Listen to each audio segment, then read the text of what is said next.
What's up everyone, Andrew Bain here. It's been a little while since I did an FAQ video and I have a lot of new shit going on, so I figured I'd make one of these videos. First and foremost, I want to let you guys in on a bunch of, I guess, life/channel updates. Is there really a difference at this point? I don't fucking know. I haven't seen outside in 20 days. So first and foremost, I might be taking sort of a break from YouTube and all video creation for maybe a week or two. Hopefully not too much longer than that, but it is for a very good reason. It is because I'm finally buying a house with my fiance. I'm so excited, man. This will be the first time in my entire life that I'm gonna have an actual studio. I don't know if you guys know this, but I'm actually in a kitchen right now. This is just like a little cutout, and right there is my fridge and sink and stove and all that. So I don't even have my own room. It's like a living room, studio, kitchen, dining room, all in one big ass area. And it's not very efficient. So for the first time ever, I'm gonna have a proper studio and I'm very, very, very excited. We take possession of our house in July basically, but we have to do a bunch of renovations, hence the potential break from YouTube because I'm not quite sure how long that's gonna take. But it will be awesome when it's done, and I absolutely can't wait to start crushing new content in our brand new place. So that's kind of the big life/channel change as the title alluded to in this video, to get that kind of clickbaity shit out of the way. Next up, we have a few big things coming up. Number one is keep an eye on CARCOSA's pages. Something might be happening pretty soon.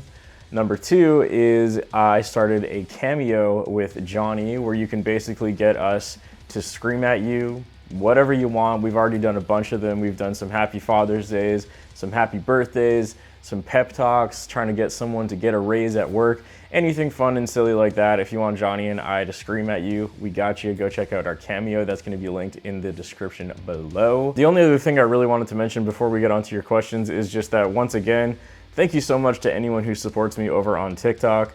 I don't know how this is happening, but I'm almost at 800,000 followers on there now, which is crazy.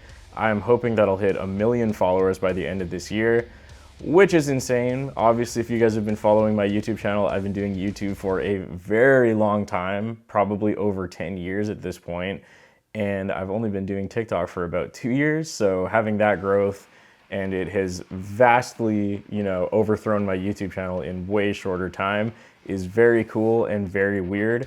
I'm pretty sure I'm more well known as a fucking TikTok vocalist than a guitarist at this point, which is, I don't know how I feel about that, but I guess it's kind of cool. So yeah, that's all the housekeeping stuff out of the way. Again, thank you guys so much for the support both on YouTube and TikTok, and let's get on to your questions. Today's questions are all picked from my Discord server. If you're not part of that Discord server, there's going to be a link to that in the description and the pinned comment below. Go join. That's where I picked all of today's questions from. The first question comes from Aaron Morgan, and they say, have you ever thought of demoing/reviewing the Chapman Bia Baritone? It is a 28-inch scale Tele baritone. I've definitely seen this guitar before, and I have never personally thought of reviewing it.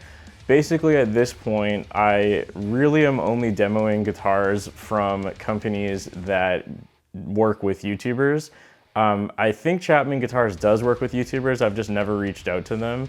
Or if I did, it would have been back when I had like 20,000 subscribers. So they were probably like, haha, no, which is fair enough. But yeah, basically, like, if Chapman is looking for demos, I'm certainly down to try it. Outside of that, I have no way to get one locally, so I haven't really looked into it. Sorry. Next up, we got Bleh, the OG Patreon supporter. Dude, thank you so much. You've done so much for me over the years. He is also the reason that I even have a Discord server in the first place. He just took it upon himself to make one for me and was like, hey, don't know if you've heard about Discord, but here you go. Here's an entire server. Use it if you want. So thank you so much, Bleh. Appreciate you. And they ask, on the climb up to where you are now, have you ever gotten burnt out to the point that you were close to throwing in the towel? And what keeps you driven to do this now? Yes, I have definitely almost given up many, many times before. Even to this day, with things going really well and better than I ever could have thought, there are still some days where I definitely wake up and I'm like, what the fuck am I doing with my life? I don't know why, because things are going better than they ever have before. I don't know if it's just like some kind of imposter syndrome type deal where basically I feel like I don't deserve it, or I feel like if things are going well, something bad must be around the corner, or that it's all gonna come crashing down at any second. Maybe I have some issues I need to work out in therapy. I'm not really sure. But yeah, I definitely feel like that still to this day at some points in time. But back in the day, the big moments when I almost quit were definitely kind of after my first viral success, if you want to call it that. So this would have been back in like 2014, 2015. And basically I had all these viral videos in 2013, 14, which would have been like the Wrecking Ball cover and all those Pop Goes Gent covers for those of you that were around during those days. I doubt there's many of you left who still watch my channel, but if you do, thank you for your support. But yeah, basically I had all this huge success. And then the issue that I was having was all of the viral videos basically relied on having a vocalist. And then I kind of realized that nobody really cared about my channel for me. They only wanted the Pop Goes Gent covers. And because they were Pop Goes Gent covers, people didn't really understand if the channel was mine or the vocalist. And there wasn't really a clear separation or clear definition of what exactly people were subscribing to. So people would watch the Pop Goes Gent covers, and then I would upload a video after that, and they'd be like, who the fuck is this guy, right? So that was a huge issue that I'm still honestly struggling with to this day, where I think I just do like way too many different types of content. So people subscribe to my channel and they don't really know what they're gonna get. Like, I'm sure I have people who follow me because of my Doom covers, but now all the Doom covers are done. So when I upload new videos, they don't really care. Or they followed for the Pop Gent covers, which I don't really do anymore, or they followed for the gear reviews, which they like, but then if I upload something else, they don't watch it. YouTube is fucking weird, man. But all this being to say, back in the 2014 era, I was having a really hard time because basically all of my videos really relied on having a vocalist. And I essentially started to rebuild the channel with the focus being on me instead of me and a vocalist. And that's was a very hard thing to do. It was really hard going from like hundreds of thousands and millions of views to like under 1,000 on most videos. And it really sucked and it made me want to quit, not gonna lie. Next up from Crazy Clay 78YT, what drew you to deathcore over other music genres? The first time I heard deathcore would have been when I was in high school, which would have been Suicide Silence and Whitechapel, with Suicide Silence's Unanswered and Whitechapel's This Is Exile. Also Job for a Cowboy with Entombment of a Machine. Those were the first three deathcore bands I heard. And I had never heard that vocal style in my life before, so that in and of itself was crazy and drew me immediately to the genre, because I was like, this is the heaviest shit I've heard in my entire life. And then since I was playing guitar, I tried learning those bands, and you know, for Suicide Silence and Whitechapel, they were playing drop A on 7-string guitars. And at that time, I didn't even know 7-string guitars existed. Mind you, this was like 2009, so you know, YouTube wasn't really a thing, and extended range guitars were certainly not nearly as popular as they are now. But I really wanted to tune down to drop A, and at that point in time, I thought the only way you could do it was a 7-string. So I went to a local music store and I found one store that had a 7-string in like, you know, all the cities nearby me. Which was an Ibanez RG7321, which was the cheapest 7-string at the time. And I got that and used that for many years, and that's kind of how I started learning about tuning low, and that is the original reason I started using extended range guitars.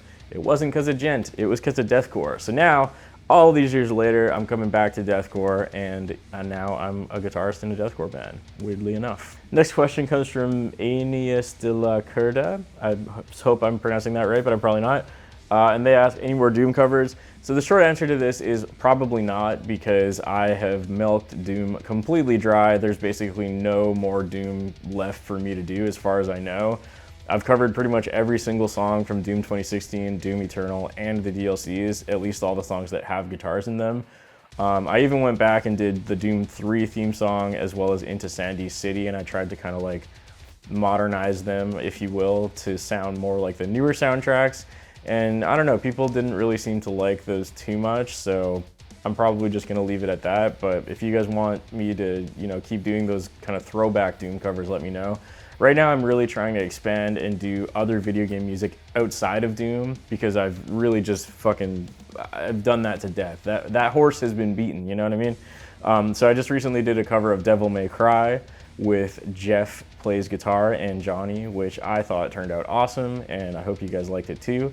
So if you want me to do other video game music, please let me know. I'm very open to suggestions. This is kind of a random one, but the next one comes from Kelsey Umai.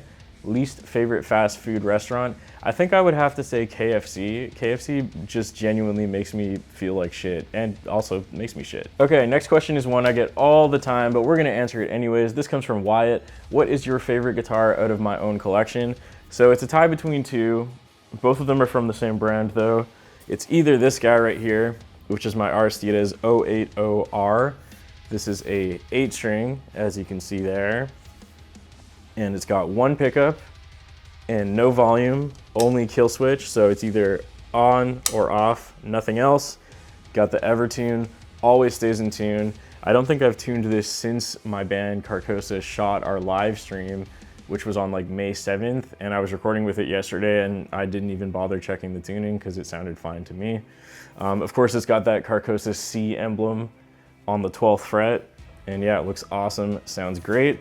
My other favorite guitar tied for first. This one might actually be the winner because it has extra sentimental value, is the Aristides 070R. So same brand, this time it's a 7-string. It has my logo AB or A flat on the 12th fret. And it also says string gauges on the back, if you can see that there without me hitting it on anything. But yeah, this was actually gifted to me by my friends because it was supposed to be a wedding gift because my fiance and I were supposed to get married last year, but you know, COVID-19 and all that. So we're still not married, but I got this sick wedding present. So this one not only plays and sounds awesome, but obviously it has a ton of sentimental value because I can't believe my friends did this for me. So yeah, those are my two. Next question comes from the host Lixer. Would you consider an FrFR speaker with a power amp and then only play with one of your modelers for jam and rehearsal sessions? So for reference, an FrFR speaker basically means like full range frequency response, I'm pretty sure. So essentially what he's talking about is instead of using a guitar cabinet and a power amp, you could in theory just plug a modeler like this Quad Cortex here. I can't really show it, it's out of frame. But yeah, you can plug a modeler directly into one of these speakers and skip the guitar cabinet and the power amp. Yes, I've definitely considered it because it's less gear to bring around, which in my opinion is always a good thing. I already will be using a modeler live and at practice anyways, so for me there's really no difference other than I won't need a power amp and it's one less thing to bring. I'm pretty sure FrFR speakers are also quite a bit smaller and lighter than speaker cabs. So yeah, I would definitely consider it. I just don't have one at this point in time. Also, my rev cab looks way too sick to leave at home. It's like custom neon green. Like, I gotta bring it out. Come on, man. Next question comes from I Am Chug. He says, Andrew, how are you today? Thank you for asking, I Am Chug. I'm pretty good. Like I was saying earlier, very excited to move into my new house. Renovations are gonna be weird. I've never done them before, but hopefully it's no big deal. But I can't wait to be in my own basement studio and be able to be as loud as I want. Next question comes from Says the King. How long have you and Johnny known each other? I believe Johnny joined Galactic Pegasus as our bassist, which is hilarious that he was playing bass because he's an amazing vocalist. Like, what the fuck were we doing, right? But I think he joined the band in 2015, so I think we've known each other for about 6 years now. Yeah, he joined the band as our bassist, like I said, and then gradually throughout the years, he kept kind of, you know, changing roles. When we kicked out our vocalist, the obvious replacement was Johnny because we were like, dude, your vocals are amazing. Like, why the fuck are you playing bass? And yeah, that's how we kind of progressed through time. And, you know, he also does a ton of stuff with me on my YouTube channel and of course on TikTok. Like, that's basically all we do is videos together. So yeah, man, love Johnny. Awesome guy, one of my best friends for sure. And yeah, we've known each other a while. We're doing lots of cool things together. I'm glad you appreciate it. Next question comes from Autra. If you could choose any band to join, what band would it be and what would you play? So 2 bands immediately come to mind. Both of them would be playing guitar. As much as I like doing vocals, I don't feel comfortable enough to be doing vocals live just yet. I know I used to do it a long time ago, but I don't think I could do it now. I'm too out of shape. So I'd probably be playing guitar, and the 2 bands that immediately come to mind are Spirit Box and Volumes. Spirit Box would be super fun because number one, they are like the most hyped band in the world right now, and also I'm just like super good friends with all of the people in that band, so it would just be a fucking blast to hang out with them every day and play guitar. Number two would be Volumes, because I have absolutely worshipped Volumes since I first heard Via back in, what would it have been, 2011 or something like that. And you know, Diego, rest in peace, his guitar style has influenced my writing so much. And you know, I can actually play their music, so there's that. I would say After the Burial, because obviously I love them, but I straight up could not play in that band. There's no fucking way I would be able to do all the stuff they do. But yeah, those are my two choices. Next question comes from Midnight. Would you ever experiment with miking up speaker cabinet someday? Well, again, going back to buying a house, I can be as loud as I want soon, so yes, I would definitely like to try that out. And I probably will as soon as I'm moved in and have some acoustic treatment up. I think it'd be a lot of fun. Next up comes from Justice. Shout out to Justice, aka Fuzz Simp Effects. Do you have difficulty with having to schedule your day to make sure enough work / YouTube gets done on time? I don't know, man. I kind of go back and forth on how I feel about this. Sometimes I feel like I'm so good with scheduling, and sometimes I feel like I am absolutely drowning with way too much work to do.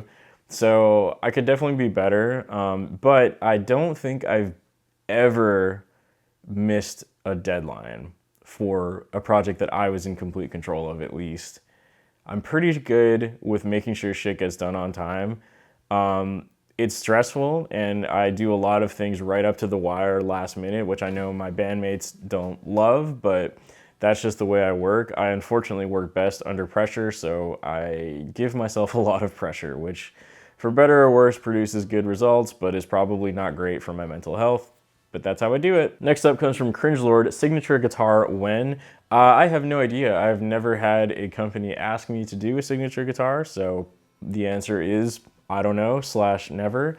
I would love to do one at some point in time, but with being a YouTuber, it would be a weird situation where a company would basically have to be willing to still let me play whatever I want, but also be willing to give me a signature guitar, which I know would be kind of a tough sell, because usually if you get a signature guitar, the company will obviously want you to primarily or only play your signature guitar. But in my case, I can't do that because I do like a million different guitar tunings, and that's not going to be possible with one signature guitar. So I would have to find some kind of a company that is willing to let me do what I want, which is a risky business move on their part. So maybe never, but I would love to. Okay, that'll do it for today's FAQ. This was probably kind of a long video, so I appreciate you if you stuck around to this point. Once again, please go check out all of those links that I mentioned during this video. They're going to be in the description and the pinned comment below. Thank you guys for watching. I am so much looking forward to moving out of this place and into our new house, and I can't wait to make a bunch of new content for you there. Last but not least, of course, a massive thank you to all my Patreon supporters whose names are on the screen at this point in time. That's pretty much all I gotta say. Thank you all for watching, and I'll see you soon.